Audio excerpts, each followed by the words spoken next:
What happens when a talk show host decides to challenge one of the most respected actors of his generation?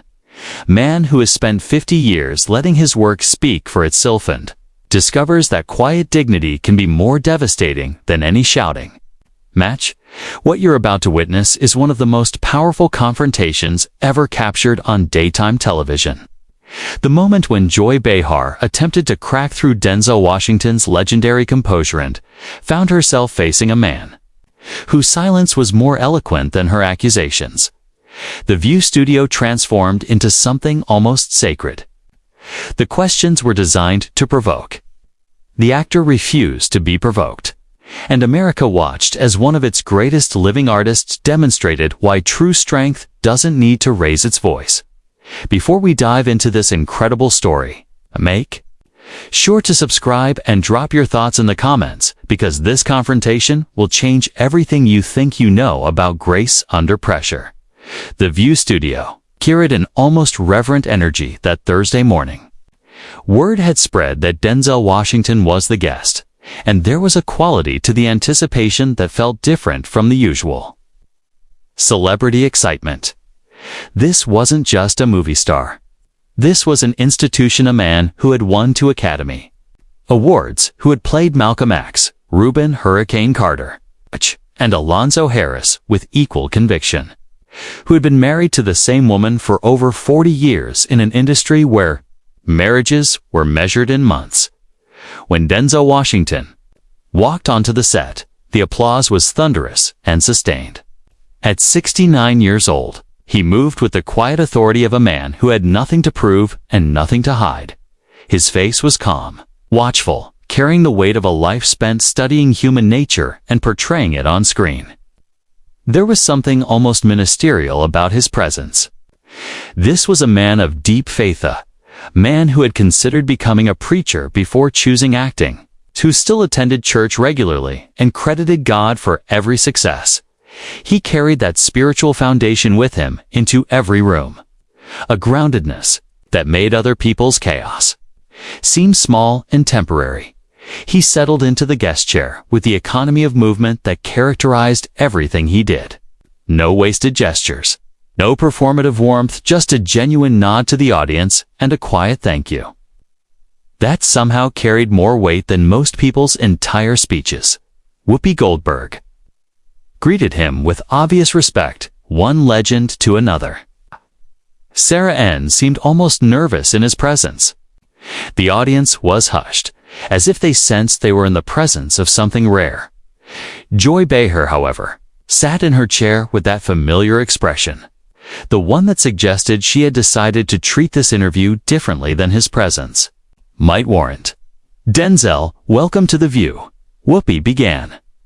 "It is such an honor to have you here. We want to talk about your incredible career, your legacy, everything you've given to American cinema."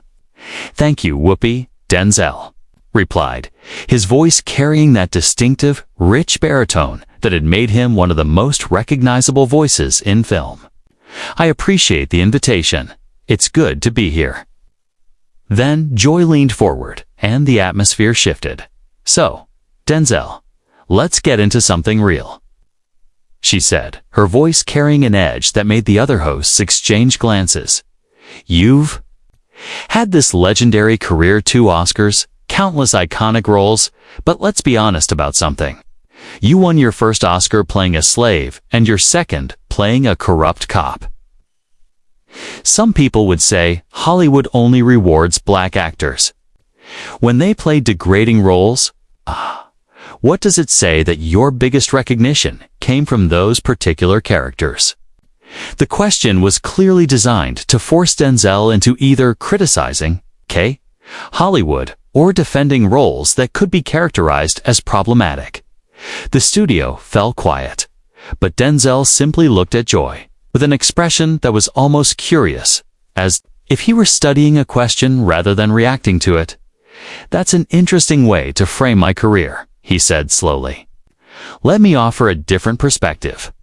In Glory, I played a man who fought and died for freedom, a man who refused to accept the limitations others placed on him, a man of dignity and courage.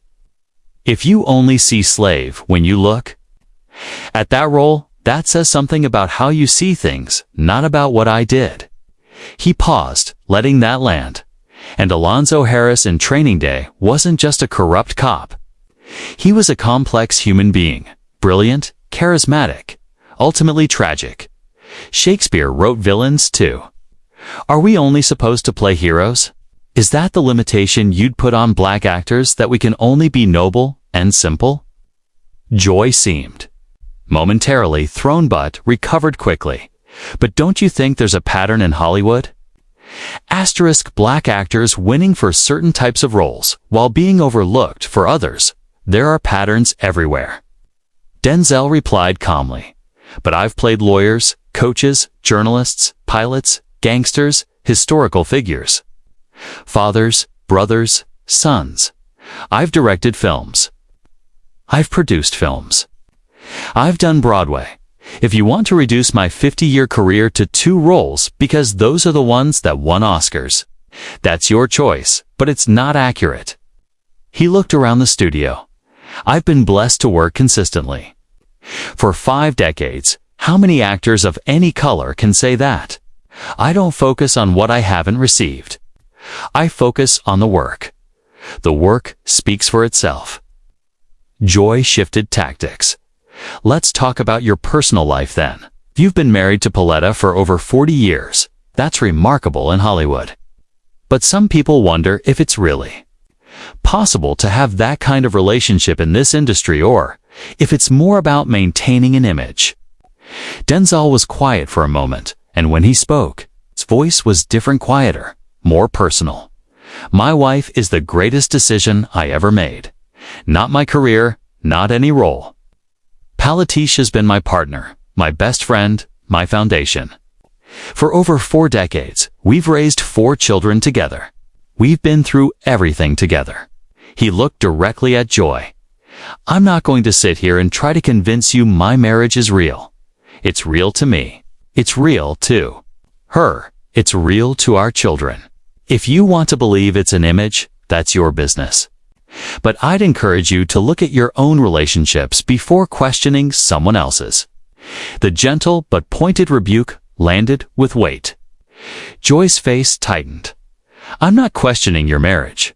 I'm asking how you've managed it in an industry known for destroying relationships. By putting God first, family second, and career third, Denzel said simply. By making choices, by being present. By remembering that fame is temporary, but family is forever. It's not complicated, Joy, it just requires commitment. His voice warmed as he continued. My son John David is an actor now. You might have seen him in Tenet or BlacKkKlansman. He's finding his own path, making his own name. And I'm prouder of the man he's become than any role he's ever played. That's what matters, not the awards on my shelf, but the values. In my children's hearts. He looked at the audience. Katya, Malcolm, Olivia. They're all finding their way. They're good people. They work hard. They treat others with respect. That's Pauletta's doing as much as mine, maybe more. She held that family together when I was gone for months making movies. She made the sacrifices that nobody sees. He paused.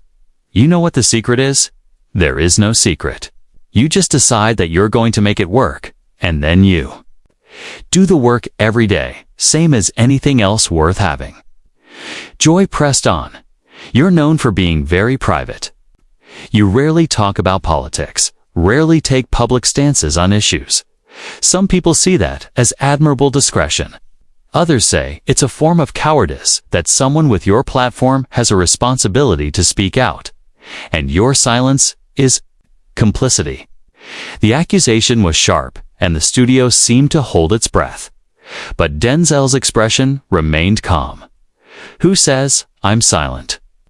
His voice was soft, but it carried clearly through the studio. I speak through my work. I speak through the roles I choose. I speak through the stories I tell. Malcolm X wasn't a political statement. The hurricane wasn't a political statement.